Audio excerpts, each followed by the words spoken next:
Hey guys! Welcome sa Janin TV. Ngayong araw ay tuturo ko naman sa inyo kung paano magpalit ng Wi-Fi password at name ng inyong PLDT Fiber Home Router. Kaya simulan na natin guys, pero bago ang lahat, huwag niyong kalimutang mag-subscribe at mag-like at pindutin ang notification bell upang maging updated kayo sa susunod kong mga uploads na video.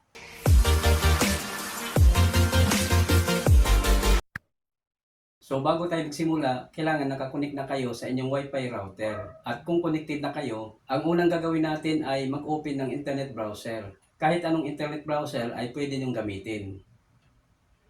So itap lang natin itong Chrome. Then pag nag-open na siya, itype lang natin dito sa address bar yung IP address ng PLDT Fiber Home Router, itong https://192.168.1.1.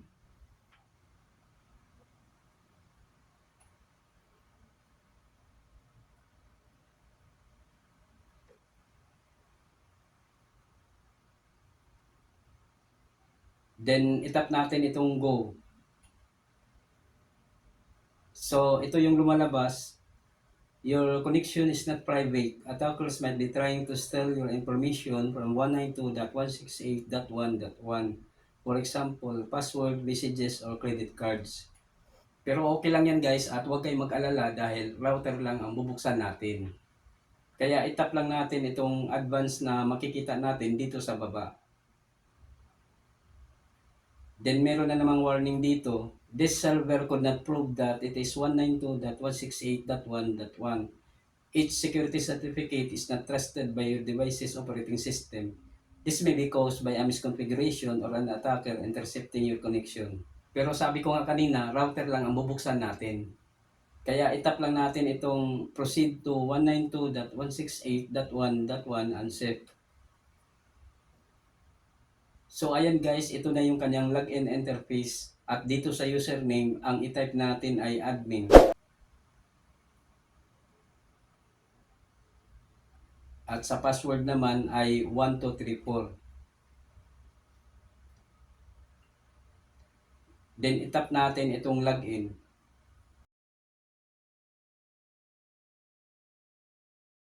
So dito may nakasulat, initial login on this account, you must modify account password, SSID name, and authentication password. Ibig sabihin nito ay ni-required ni PLDT na palitan yung kanyang mga password. Itap lang natin okay. So ayan guys, ito na yung kanyang account management at dito tayo magpapalit ng username at login password. Pero usually sa username ay hindi na pinapalitan para yung login password na lang ang tatandaan natin. So dito sa old password, i-type lang natin yung kanyang default password na 1234. Then dito naman sa new password, kayo na ang bahala kung ano ang gusto nyong ipalit na bagong login password. Basta ito ay hindi bababa sa 12 character at mayroong combination ng uppercase, lowercase, special character at number. Dahil kung wala ang mga ito ay mag-e-error po siya at hindi tatanggapin. Halimbawa sa akin, ang ilagay ko ay johnmim_tv at 2023.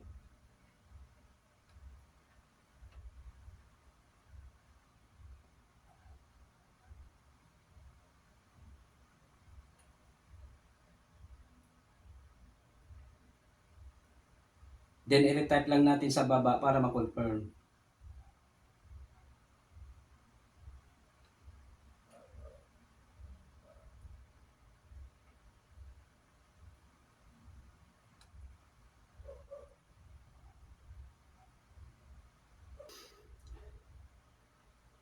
Next, dito naman tayo sa SSID name or Wi-Fi name. At makikita nyo dito guys, ang nakasulat ay band steering.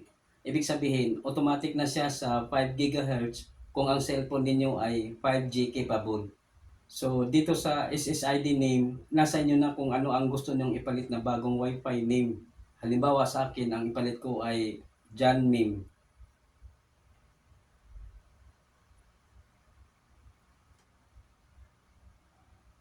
Then dito naman sa password, nasa inyo na rin kung ano ang gusto nyong ipalit na bagong Wi-Fi password.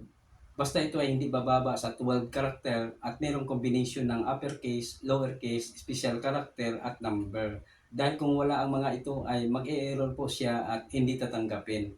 Halimbawa, ang ipalit ko ay johnmeme_tv at 2023.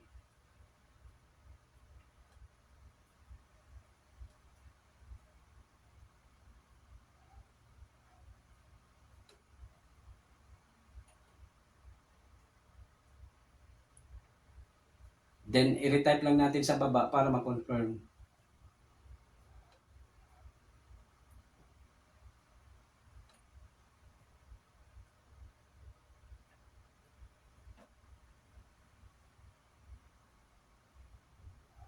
Then, itap natin itong apply. So, ayan guys, nakasulat dito, modify password successful. Itap lang natin okay. Pagkatapos niyan ay madidisconnect tayo sa Wi-Fi router dahil napalitan na yung kanyang Wi-Fi password. So dito guys, makikita na natin yung bagong Wi-Fi name na ipinalit natin, itong John Meme. At itry natin mag-connect dito para malaman natin kung gumagana yung ipinalit natin na bagong Wi-Fi password. I-tap lang natin yan. Then i-type natin yung kanyang bagong Wi-Fi password.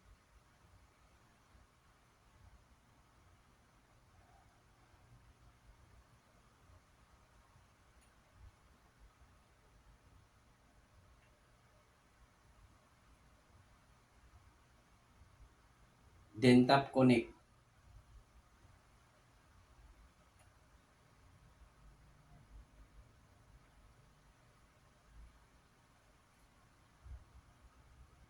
Ayan, connected na tayo. Then mag-login ulit tayo para malaman din natin kung gumagana yung ipinalit natin na bagong login password. So dito sa username, ang i-type natin ay admin. At sa password naman, i-type natin yung ating bagong login password.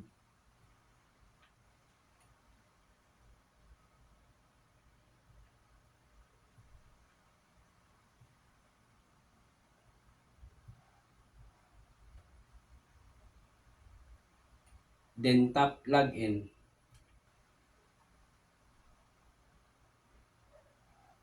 Ayan guys, nakapag-login tayo, ibig sabihin gumagana yung ipinalit natin na login password. So ayan guys, ganyan lang kadali ang magpalit ng Wi-Fi password at Wi-Fi name sa inyong PLDT Fiber Home Router. Hanggang dito na lang muna at sana ay nakatulong sa inyo ang video na ito. Ako po si Rodolfo Membreve Jr. at huwag niyong kalimutang mag-subscribe at mag-like at pindutin ang notification bell upang maging updated kayo sa susunod kong mga uploads na video.